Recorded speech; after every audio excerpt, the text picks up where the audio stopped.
బెల్లం full bottle లాంటిది, ఎంత తాగినా కిక్ ఉండదు. లక్కీ డ్రాప్ లాంటిది, సుక్క పడితే చాలు చక్కగా ఎక్కేస్తుంది.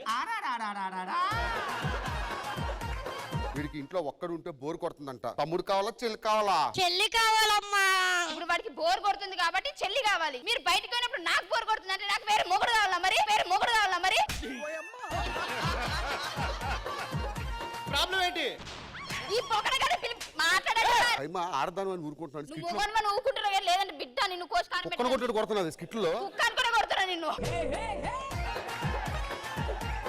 ఎలాగో విడిపోవాలనుకుంటున్నారు కదా, అమ్మాయికి రావాల్సిన భరణం ఏదో ఇచ్చేస్తే వాళ్ళు వెళ్ళిపోతారు. ఇప్పుడే వెళ్ళి ఇంకో పెళ్లి చేసుకుంటాం. పిల్లలకి అందాం. పిల్లల్ని ఇప్పుడు అప్పుడే కన్ను. ఎప్పుడు 5 సంవత్సరాలు మనం అలా అలా అలా తిరిగి వచ్చిన తర్వాత అప్పుడు చూద్దాం. అప్పుడు కనే ఓపిక నీకున్నా నాకు అంత ఉండదు. మీ సిస్టర్ దాని టార్చర్ తట్టుకోలేక కాఫీ తాగి చచ్చిపోదామని కాఫీలో 4 విషం చుక్కలు వేసుకున్నాను. దానికోసం పెట్టానుకో లటక్కని తాగి. సమాధి బాగా కట్టించాను కదా, సమాధి నుంచి ఎలా వచ్చావు? సమాధి బానే కట్టావురా, కానీ దానికి మన స్కిట్ లాగే 10 బొక్కలు ఉన్నాయి. ఎవరు నన్ను పిలిచింది? నేనే బగబగే బాగోగే ఓం క్లీం క్లైం ఆవాహయామి. అదిగో దెయ్యం వచ్చింది చూసావా?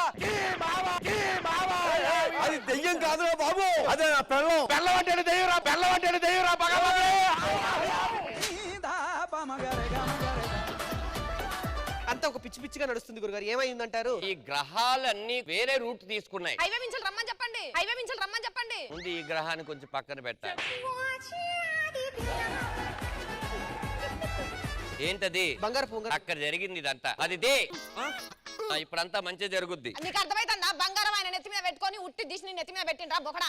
నువ్వు నన్ను ఎందుకు స్కిట్ ఎక్కిస్తున్నావు? ఆవిడతో తిట్టించడానికా?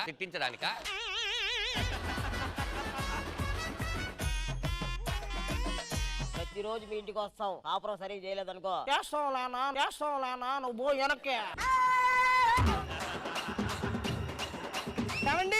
ఏంటి? టవల్ మర్చిపోయిన, కొంచెం టవల్ ఇవ్వండి. మేడం చూసారా? టవల్ అడుగుతున్నాడు. ఆ టవల్ అడిగే నేపథ్యంతో నా చెయ్యి పట్టుకొని లోపలికి లాక్కొని అయ్యా.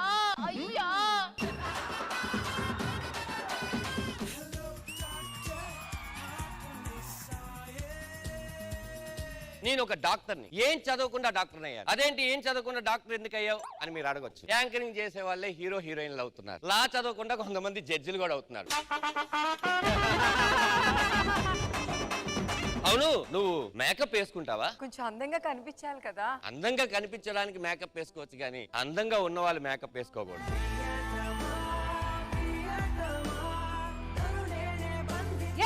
వేస్తూనే ఉన్నాడు. ఇలా ఎవరైనా నిన్ను పొగిడారా? మొన్నటి వరకు పొగిడాడు. ఈ ఇంట్లో ఉండేవాడు ఆ ఇంట్లోకి వెళ్ళాడు మొన్నే. నేను ఆల్రెడీ ఆ ఇంట్లో ఉండే ఇంటికి వచ్చాను కాబట్టి నాకేం ప్రాబ్లం లేదు. ప్రాబ్లమ్ చల్లి పెడుతుంది. 4 పెగ్గలేసే తగ్గిపోద్ది. ఏ మాత్రం దానికి బొగడా డాక్టర్ కూడా 9,000 ఇవ్వాలా? నా పేరు దుర్గా ప్రసాద్, ఈ ఊర్లో ఏకైక ఫోటోగ్రాఫర్ నేనే. అరే రష్మి రారా. రష్మి, ఇప్పుడు నీకు నడువు నొప్పి వచ్చిందో గమనించుంటావు. డాక్టర్ దగ్గరికి వెళ్ళి నడువు 2 డేస్ అని చెప్తున్నట్టు. చిన్న స్మైలు. ఇప్పుడు నీకు బాగా చలేస్తుంది. నీ పెద్ద మీద చేయం కుట్టింది. అబ్బా ఫోటోలు బాగా తీసావు. మరి ఏమనుకున్నావు? వైల్డ్ లైఫ్ ఫోటోగ్రాఫర్ నేను. ఫోటోలు తీయండి. కొంచెం ఇటుపోరండి, నించోండి. కొంచెం దగ్గర రండి. ఆ దగ్గరికి కాదురా, దాని దగ్గరికి. భుజమే చేయండి. రే పప్ప, నీ భుజం కాదురా.